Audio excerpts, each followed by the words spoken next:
우리 글로리아 성가대 찬양 감사드리고요. 또 우리 신암 앙상블 연주 감사드립니다. 특별히 오늘 또 4주 만에 우리 복귀하신 그 유럽의 순회 공연을 마치시고 돌아오신 우리 김현정 권사님 반갑고요.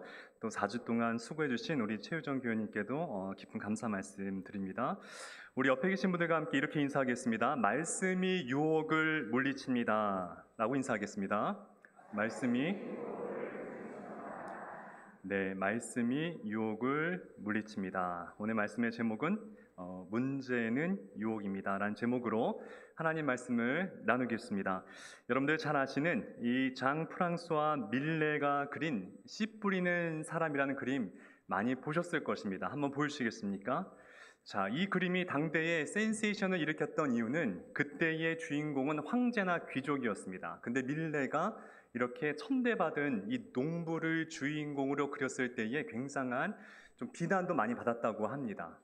그래서 이 농부가 열심히 힘차게 팔을 이렇게 휘저으면서 이 씨 뿌리는 이 모습을 그리면서 아마도 전 잘 모르겠지만은 우리 인생의 의미가 이처럼 씨를 뿌리며 살아가는 것이 아닌가라는 것을 아마 이 화가는 이야기하고 있지 않았나 생각이 듭니다. 그런데 이 밀레의 씨 뿌리는 사람을 너무나 좋아했던 또 다른 화가가 있습니다. 그게 누구냐면은 잘 아시다시피 여러분들 빈센트 반 고흐가 이 밀레의 씨 뿌리는 사람의 그림을 굉장히 좋아했습니다. 그래서 그가 살아생 전에 한 30작품을 이 모작을 합니다. 그래서 사진 한번 보여주시겠습니까? 그림. 이것은 고흐가 그린 씨 뿌리는 사람이라는 그림입니다. 이거는 아마 이 밀레가 그렸던 한 30년 뒤에 이 그린 그림인데요. 근데 알다시피 고흐는 굉장한 독실한 크리스찬이었습니다. 아버지가 목사님이었어요. 그래서 이 고흐도 또한 이 신학을 또 공부도 했던 사람이었습니다. 다시 한번 그림 한번 보여주시겠습니까? 그래서 이 고흐의 그림을 보게 되면은 굉장히 밝아요. 밝고 흰색, 노란색, 이 보라색 이런 것들을 썼는데 고흐가 이야기하기를 이것은 하나님을 갈망하는 마음을 표현한 것이라고 이야기를 했습니다. 그리고 고흐의 그림에는 태양이 있지 않습니까? 저 태양은 누구를 의미하는 것이냐? 예수 그리스도를 의미했다고 이야기하고 있습니다. 자, 그런데 이 두 그림을 다시 한번 비교해서 봤으면 좋겠습니다. 차이점이 물론 있겠지만은 두드러진 혹시 다른 점을 여러분들 아실 수 있을까요? 모르실 거예요. 좀 멀리 있어서 잘 모르는데 제가 말씀드리면은 새의 위치입니다. 새의 위치. 왼쪽의 밀레의 그림에는 새가 이제 그 농부의 머리 위에 있거든요. 그러니까 하늘을 지금 날고 있는 새를 묘사하고 있습니다. 그런데 또 이 오른쪽에 있는 고흐의 그림은 새가 어디에 있습니까? 바닥에 있습니다. 땅에 내려와 있습니다. 여러분들 씨의 천적은 무엇인지 누군지 아십니까? 새예요, 새. 새와 씨앗은 천적 관계입니다. 자, 그래서 예수님께서 누가복음 8장 5절에 네 가지 밭의 비유를 하시면서 이 새가 씨앗을 먹었다라는 표현을 말씀하시거든요. 제가 읽어드릴게요. 누가복음 8장 5절입니다. 씨를 뿌리는 자가 그 씨를 뿌리러 나가서 뿌릴새 덜어는 길가에 떨어짐에 밟히며 공중의 새들이 먹어버렸고 라고 했습니다. 그리고 그 말씀을 갖다가 예수님께서 12절에 뭐라고 해석하셨느냐? 그 새의 의미에 대해서 말씀하시는데요. 길가에 있다는 것은 말씀을 들은 자니 이에 마귀가 가서 그들이 믿어 구원을 얻지 못하게 하려고 말씀을 그 마음에서 빼앗는 것이요 라고 했어요. 그래서 예수님께서 말한 그 새의 의미는 무엇인지 아십니까? 마귀였어요. 사단이었습니다. 자, 그럼 고흐가 밀레는 하늘에 있는 이 새를 그렸다고 한다면은 고흐가 땅에 새를 그렸다는 것은 사단이 우리 주위에 아주 가까이에 머물러 있다는 것을 의미하는 게 아닐까요? 자, 그래서 오늘 말씀은 예수님께서 그 유명한 세 가지 시험을 받는 장면이에요. 굉장히 중요한 이야기입니다. 우리가 많이 들었지만은 이것이 왜 중요하냐면 이 예수님께서 받은 세 가지의 시험이 우리 인간이 이 땅에서 받는 모든 시험을 의미하고 있기 때문이에요. 그래서 예수님께서는 그 시험을 직접 당신께서 승리하심으로써 우리가 인생에 이 마주하는 유혹과 시험 앞에서 어떻게 이겨낼 수 있는지를 오늘 우리에게 보여주고 계신다라는 것이죠. 자, 그러면 이 세 가지 유형의 시험이 무엇인가? 여러분들 이 속에 우리가 늘 마주하는 시험이 다 속해 있습니다. 우리 요한일서 2장 16절 말씀 같이 한번 읽어보겠습니다. 시작. 이는 모든 것이 정욕과 안목의 정욕과 이생의 자랑이니 다 아버지께로부터 온 것이 아니요 세상으로부터 온 것이라. 자, 육신의 정욕, 안목의 정욕, 이생의 자랑. 여러분들 창세기 3장 6절에 아담과 하와가 이 세 가지 모든 것의 시험에 걸려서 넘어집니다. 제가 읽어드릴게요. 창세기 3장 6절. 먹은직도 하고 보암직도 하고 지혜롭게 할 만큼 탐스럽기도 한 나무인지라. 자, 여기서 먹음직스럽다, 육신의 정욕을 의미합니다. 보암직스럽다, 안목의 정욕을 의미합니다. 참 지혜롭고 탐스럽게 보인다, 자랑거리다, 이생의 자랑이다. 여러분들 우리가 마주하는 모든 시험은요, 이 세 가지에 다 속해 있다는 것이에요. 우리가 깨어서 영적으로 민감해서 이 세 가지를 우리가 잘 판단하고 있을 때에 넘어지지 않을 수가 있다는 것입니다. 자, 첫째 아담은 이 시험에서 실패합니다. 그러나 둘째 아담이신 예수님께서 이 모든 시험을 이겨내세요. 그래서 예수님의 공생의 시작이 시험을 이김으로부터 시작된 것이 바로 거기에 의미가 있다라는 것이죠. 자, 그럼 예수님께서 이 받으셨던 세 가지 시험 우리 잘 아실 거예요. 첫 번째는 돌을 떡으로 바꿔봐라. 이 사단이 이 40일 동안 줄이신 예수님에게 첫 번째 시험을 주셨고요. 두 번째는 산꼭대기에 올라가서 사단이 얘기하죠. 이 천하만국을 보여주면서 나에게 절하면은 이 천하만국을 너에게 주겠다. 나에게 절해라. 세 번째 유혹은 성전 꼭대기에 올라가서 또 이제 한번 뛰어내려봐라. 그러면 너는 하나님의 아들이니 하나님께서 천사를 동원해서 너를 붙잡아 주실 거다. 그럼 너는 일약 스타가 될 수 있어. 이렇게 명예에 대한 시험을 했다라는 것입니다. 자, 첫 번째부터 한번 보겠습니다. 자, 먹는 것의 시험이었습니다. 이것은 우리의 육신의 정욕에 대한 시험인데요. 이제 마귀가 돌을 갖다가 떡으로 만들어봐. 지금 너 40일 동안 굶주렸잖아. 얼마나 달콤한 유혹입니까? 예수님이 능히 이 돌을 갖다가 떡으로 바꾸실 수 있으셨죠. 이미 예수님은 이 복음서에서도 오병이어의 기적을 통해서 이미 그 능력을 우리에게 알려주지 않으셨습니까? 그런데 왜 하지 않으셨을까요? 예수님께서 말씀하시죠. 사람이 떡으로만 사는 것이 아니요 하나님의 입에서 나오는 말씀으로 살아가는 것이다. 이러면서 신명기 8장 말씀으로 이 사단의 유혹을 물리치십니다. 우리 이 원문이 신명기 8장 3절 말씀 같이 한번 읽어보겠습니다. 시작.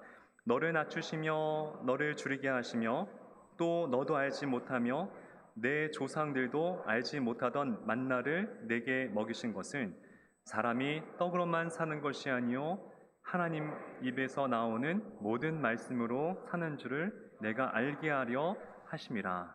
자, 하나님께서 기뻐하지 않는 일과 그리고 하나님께서 기뻐하지 않으신 방법으로 살아가지 않겠다라는 예수님의 마음이었다는 것이에요. 무슨 얘기냐? 하나님을 마치 이 요술 램프의 알라딘 램프의 무슨 지니처럼 마치 내 욕망의 도구로 내가 원하는 것에 어떤 이 순환화시키려는 목적화시키려는 그렇게 하나님을 사용하지 말라고 예수님께서 말씀하신 것이었습니다. 무슨 말이냐? 우리가 할 수 있지만 때로는 예수님을 위해서 하지 않는 것이 믿음의 용단이라는 것이에요. 우리가 할 수 있는 것들이 굉장히 많이 있습니다. 자, 너 능력 있잖아. 그럼 좀 즐겨. 너 건강 있잖아. 좀 이런 것도 해보고. 하나님 다 주신 거 아니겠어? 마음껏 해봐. 인생은 짧아. 이러면서 우리 유혹한다는 것이죠. 할 수야 있죠. 하지만 그것이 하나님 앞에 영광이 되지 않는다고 한다면 안 해야 된다는 것입니다. 사단의 메시지가 무엇입니까? 하나님이 주신 능력과 은사를 자신을 위해서 사용하라는 유혹이었습니다. 자신의 목적 달성을 위해서 하나님을 수단화시키라는 그러한 유혹이었습니다. 만약 예수님께서 이 요구를 수용하셨다면 그 후로도 예수님은 물질과 권세의 명예를 얻기 위해서 하나님의 능력을 오용하는 길로 나아가셨을 것입니다. 그러기에 예수님은 이런 지하에 이 요구를 거절하십니다. 못해서가 아니라 옳지 않기 때문이었습니다. 하나님이 저와 여러분들에게 능력을 주신 이유는 주님의 나라와 교회 공동체의 덕을 세우기 위함입니다. 우리는 할 수 있지만 주님을 위해서 하지 않겠다라는 그런 믿음의 용기가 우리에게도 필요하다는 것이죠. 사도 바울이 그 얘기를 했어요. 고린도전서 10장 23절에 같이 한번 읽어볼까요? 시작. 모든 것이 가나 모든 것이 유익한 것이 아니요 모든 것이 가나 모든 것이 덕을 세우는 것이 아니니 누구든지 자기의 유익을 구하지 말고 남의 유익을 구하라. 자, 이게 정말 성도의 바른 자세라는 것이에요. 내가 할 수 있어. 나에게 이런 힘이 있어. 하지만 그 힘이 공동체를 흔드는 것이라 한다면은 하지 않으셔야 돼요. 내가 말할 수 있는 그런 높은 위치에 있는 사람이에요. 하지만 내가 이것이 누군가에게 상처가 되고 아픔이 된다고 한다면은 내가 그것을 삼킬 줄도 아는 그러한 넉넉한 믿음의 마음이 있어야 된다는 것이에요. 예수님 충분히 하실 수 있었죠. 하지만 그것은 하나님께 영광이 되지 않는 일이라는 것을 아셨기 때문에 하지 않으십니다. 자, 그렇다고 하나님께서 그런 40일 동안 굶주리신 예수님을 그냥 두셨을까요? 아니에요. 제가 오늘 정말 중요한 말씀을 드리는데 이 말씀을 아는 분은 대한민국에 몇 분 안 계실 거예요. 여러분 정말 잘 오셨습니다. 자, 오늘 누가복음에는 뒤에가 나오지 않는데 동일한 말씀이 마태복음 4장 11절에 나오는데요. 이게 굉장히 중요한 말씀입니다. 같이 한번 읽어볼까요? 자, 시작. 이에 마귀는 예수를 떠나고 나와서 수종 드니라. 이게 왜 중요한지 아십니까? 자, 수종 들다의 뜻이 디아코네오. 이 뜻은 식탁에서 수종을 든다는 것이에요. 그러니까 예수님이 하나님 영광 위에서 떡으로 바꾸지 아니하겠다라고 끝까지 하나님을 신뢰했을 때에 하나님께서는 천사들을 동원하셔서 식탁에서 떡과 음식으로 예수님을 베풀었다는 거예요. 내가 하지 않게 되자 하나님께서 나의 이런 마음을 보시고 하나님이 더 좋은 곳으로 채워주신다라는 것이에요. 마태복음 6장 33절에 너희는 먼저 그의 나라와 그의 의를 구하라. 그리하면 이 모든 것을 너희에게 더하시리라. 자, 예수님의 이 말씀이요. 제 생각에는 이때의 당신의 체험에서 나오신 말씀이라고 저는 생각이 듭니다. 우리가 하지 않아도 하나님께서 우리를 위해서 그 일을 해주세요. 내가 나를 위해서, 나의 유익을 위해서 하나님을 수단화시키고 우상화시켜서 내가 하나님의 목적대로 쓰임받는 것이 아니라 내 비전에 하나님을 끌어오지 않을 때에 하나님은 그 깊은 마음을 아시고 하나님께서 자연스럽게 우리의 꿈을 이루어 주신다는 것을 꼭 믿으시기를 좋으신 예수님의 이름으로 축복합니다. 자, 두 번째 중요한 것은 이제 보는 것의 시험이었습니다. 안목의 정욕이었습니다. 여러분들 마귀가 떠났다가 다시 지금 예수님에게 찾아왔다라는 것이에요. 한 번 이겼다고 여러분들 사단이 떠나지 않습니다. 굉장히 우리에게 주는 영적인 교훈이 있다라는 것이에요.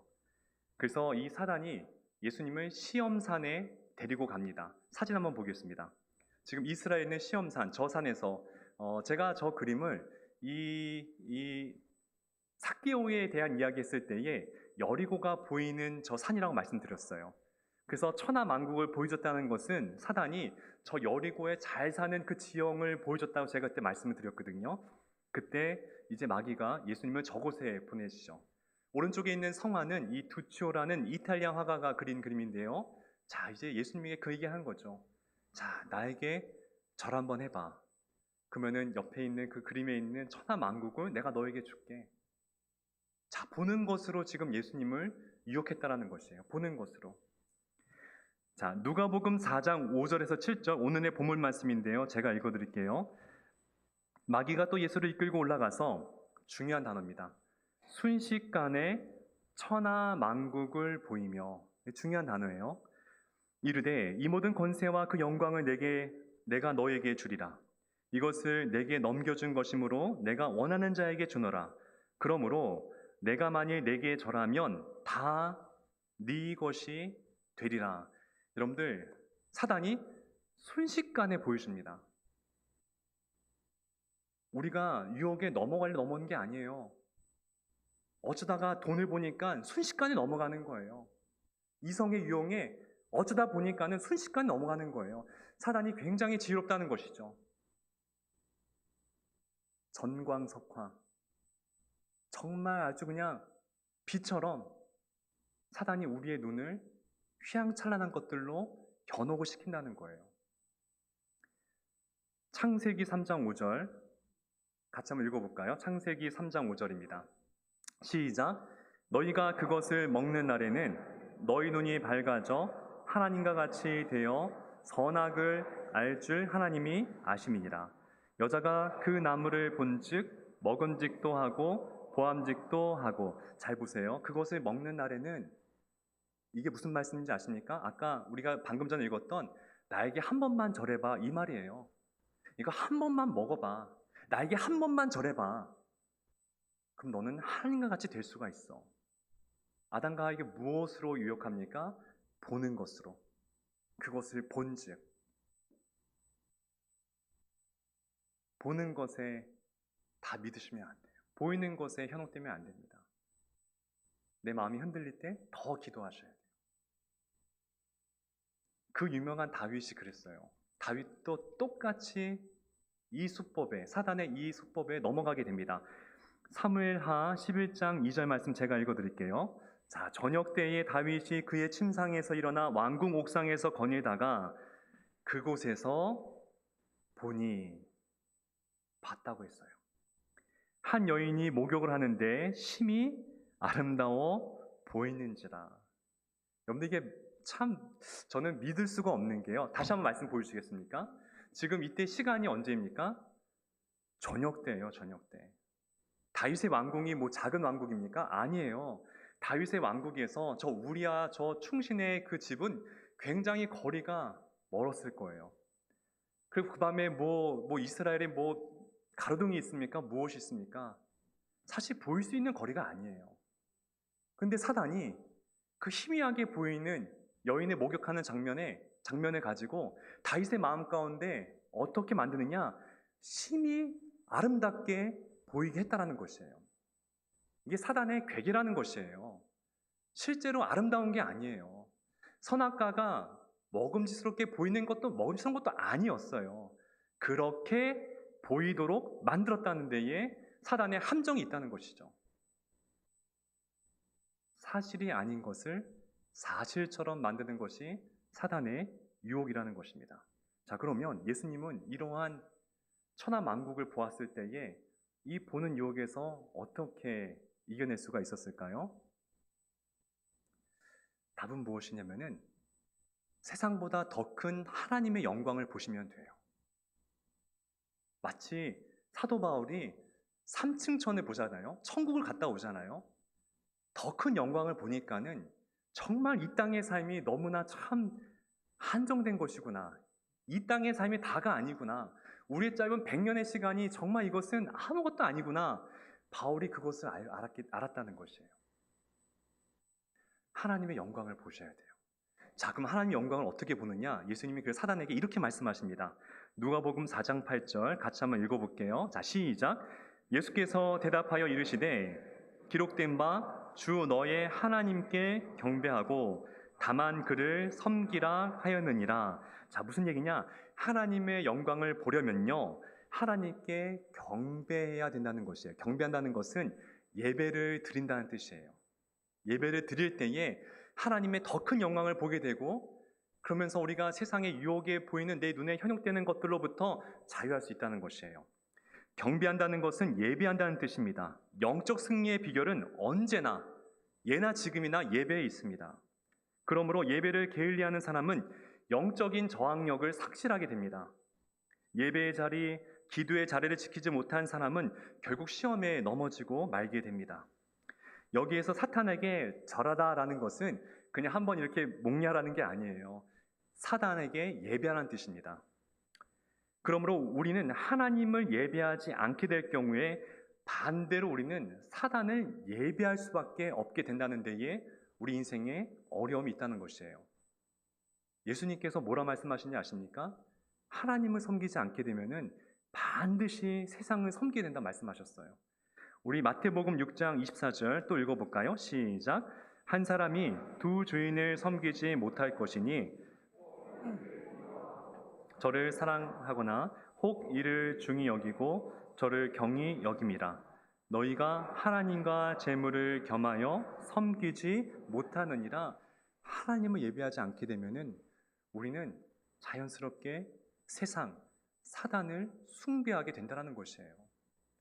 둘 다 섬길 수 없다는 것이 예수님의 말씀이라는 것이죠. 여러분들, 이 예배를 통해, 예배는 정말 생명이에요. 이 예배를 통해서 영적인 근력이 강화되기를 주신 예수님의 이름으로 축원드립니다.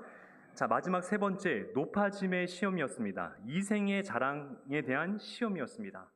이제 사단이 또다시 찾아와서 예수님에게 세 번째 유혹은 무엇이냐? 예루살렘 성 꼭대기에 데려가서 한번 뛰어내려 봐. 그럼 하나님께서 천사들을 동원해서 너를 붙잡아 줄 거야. 저 그림이 그 당시에 예루살렘 성전의 모형도거든요. 자, 남동쪽, 저 모서리가 되게 중요한 모서리입니다. 저 위에서 이 제사장들이 이 예배 때 나팔을 부는 장소였어요. 그리고 이 그림에 보시다시피 사람들이 그 아래 많이 응집해 있지 않습니까? 무슨 얘기냐? 사람들이 가장 잘 보이는 공간이 바로 저 성전 꼭대기였습니다.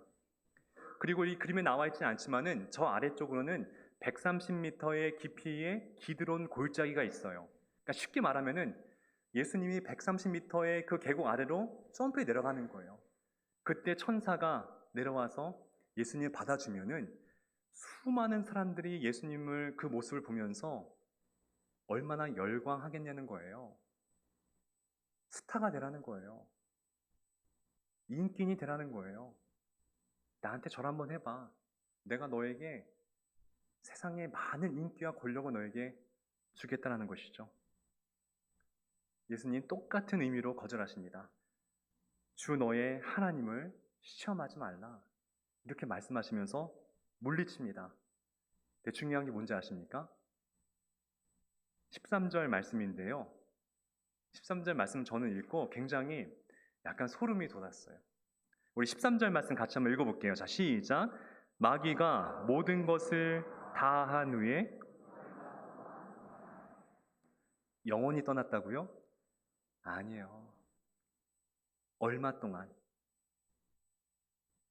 우리가 오늘 하루 영적인 승리에서 이겼다고 해서 자만하면 안 되는 이유가 여기 있습니다. 잠시 갔다가 다시 나에게 올 수 있다는 거예요. 자, 그리고 예수님에게 언제 온지 아십니까?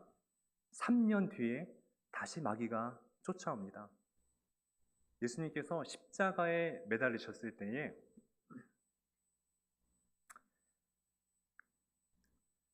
똑같은 유혹을 해요. 똑같은 유혹을 합니다. 같이 한번 마태복음 27장 한번 읽어보겠습니다. 시작. 대제사장들도 서기관들과 장로들과 함께